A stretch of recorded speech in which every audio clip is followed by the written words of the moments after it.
Quels sont les personnages rencontrés dans votre livre? C'est une question qui peut nous permettre d'embrasser l'ensemble de l'œuvre.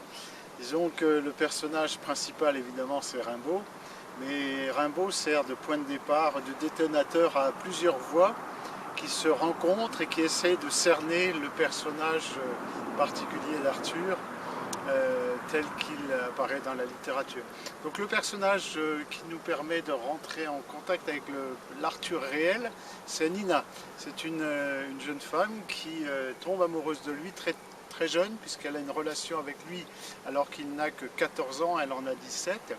Et à partir de là, elle l'aime aveuglément, elle continue à l'aimer toute sa vie, et elle le suit, elle se débrouille pour le suivre à travers des correspondances qu'il adresse à sa sœur.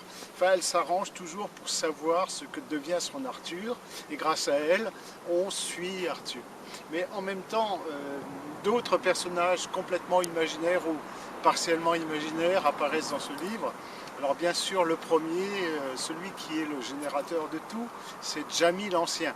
Jamie l'Ancien, c'est l'ami de Rimbaud, à qui Rimbaud a confié le fameux coffre. Et ce coffre, il le dépose à un endroit particulier en demandant à ce que son successeur, son héritier, quelques décennies plus tard, le prenne et le ramène à Charleville.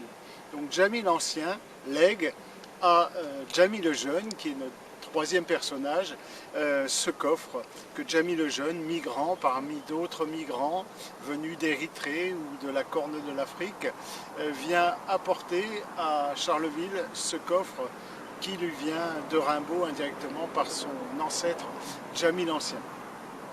Et puis autour de ces trois personnages fondamentaux dont les voix se mêlent, il y a des personnages réels comme la sœur de Rimbaud qui est la confidente de Nina, Isabelle. Il y a l'autre petite sœur, la sœur Vitalie, hélas disparue très vite. Et puis la mère de Rimbaud, la mère Rimbe, la Mother, qui constitue l'un des éléments difficile que côtoie Rimbaud dans la mesure où il est à la fois attiré par elle et qu'il ne la supporte pas dès qu'il est en présence de cette figure particulièrement autoritaire qu'à 14 ans il a commencé de rejeter violemment.